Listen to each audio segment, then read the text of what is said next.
The woman sprinted through the hotel lobby just in time to see the single dad step into the elevator with her wallet. Wait. The doors closed. Inside that wallet was $40,000 in cash, 3 credit cards, her passport, and something far more important than money. She expected him to disappear. Instead, 20 minutes later, he walked into the hotel restaurant, placed the wallet on her table, and quietly said, "You dropped this." Then he walked away. She stared at the wallet. Not a dollar was missing. But something about the man bothered her. Why would someone who looked like he could barely afford dinner turn down $40,000 without hesitation? Her name was Claire Bennett, a 39-year-old architect who had spent the entire day negotiating the purchase of a historic building in downtown Chicago. She had been exhausted, distracted, and furious at herself for losing the wallet. The man who returned it was named Daniel Reed. He was 37, a widowed father, and worked mornings repairing elevators for a maintenance company. At night, he delivered groceries whenever he could. He had a 7-year-old daughter named Lily. Daniel hadn't planned on being in that hotel. He had been delivering a catering order when he noticed the wallet beneath a chair. He picked it up. Then he saw the cash, $40,000. His first thought wasn't greed. It was Lily. Her school tuition was overdue. His apartment needed repairs. His old car had started making a terrible grinding noise. For 3 seconds, Daniel imagined what that money could fix. Then he closed the wallet. His late wife, Emma, had once told him something he never forgot. Don't teach Lily that being desperate gives you permission to become someone you're not. So Daniel returned it. Claire watched him leave through the glass doors. Something inside her whispered that she should let him go. Instead, she followed. Not because she suspected him of stealing, because she wanted to understand him. Daniel walked 3 blocks, crossed a busy street, and entered a small neighborhood pharmacy. Claire stopped outside. Through the window, she watched him hand a prescription to the pharmacist. The pharmacist shook her head. Not today, Daniel. Daniel looked down. I'll have it Friday. Claire couldn't hear the rest. Then Daniel pulled a crumpled envelope from his jacket and counted a few bills. He had less than $20. Yet he had just returned $40,000. Claire felt something shift inside her. She followed him again. This time, she saw him stop outside a modest elementary school. A little girl came running toward him. Daddy. Daniel smiled. For the first time, Claire saw his exhaustion disappear. Lily jumped into his arms. Daniel kissed her forehead. You ready? She nodded. But when he opened his car door, Lily suddenly looked worried. Dad, did you pay the electric bill? Daniel froze for half a second. Don't worry about that. Claire looked away. She suddenly felt ashamed for following him. But then something unexpected happened.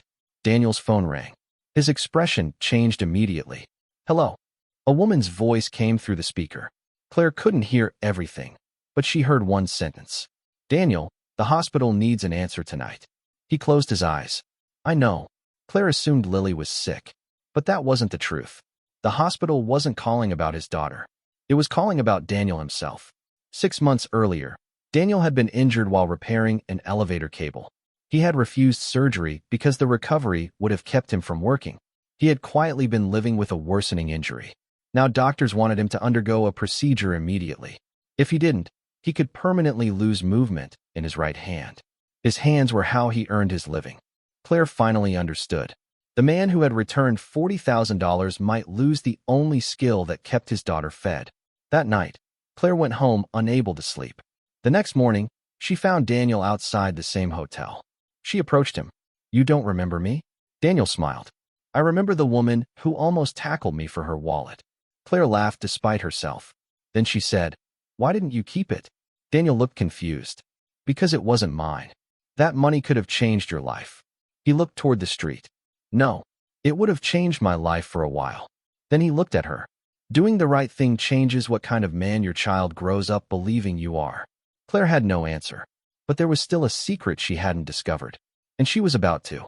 2 days later, Claire returned to Daniel's apartment with an offer. Not charity. Work. Her architecture firm was restoring an old theater, and they needed someone who understood complex elevator systems. Daniel could do the job, but when she offered it, he refused. I don't need pity. It's not pity. Then what is it? Claire hesitated. An opportunity one think you earned. Daniel still refused. Until Claire mentioned Lily. The theater's restoration included an after-school arts program. Lily loved drawing. The job would provide steady hours and health insurance. Daniel stared at Claire for a long time. Then he accepted. Weeks passed. Daniel's surgery was scheduled. Claire secretly rearranged the restoration contract so he could keep his position during recovery. But Daniel discovered what she had done. He was angry. You promised this wasn't charity. Claire's eyes filled with tears. It isn't. Then why are you paying for my insurance? Because someone once helped my father when he couldn't help himself.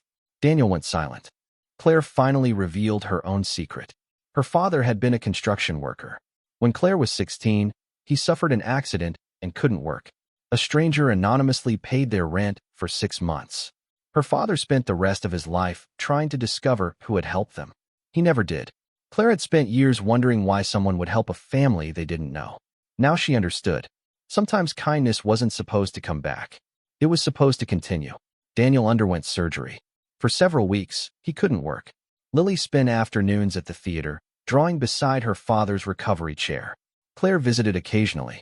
She never brought money. She brought coffee, books, and sometimes nothing at all.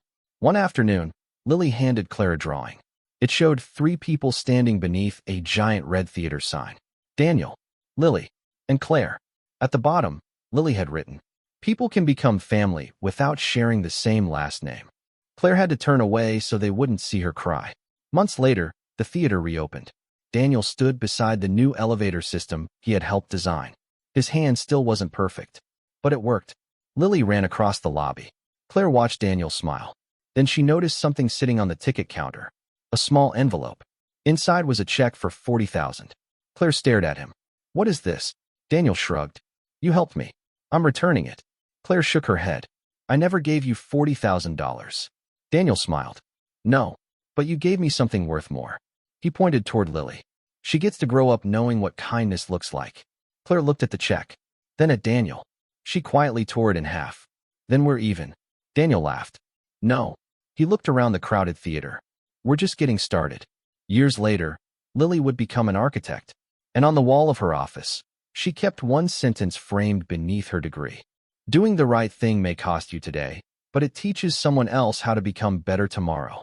Daniel never became rich. He never secretly owned a company. He never needed revenge. He simply remained the man who found $40,000 and chose to give it back. And Claire never forgot the lesson she learned by following him. Sometimes the greatest wealth isn't what a person can afford to keep. It's what they're strong enough to return.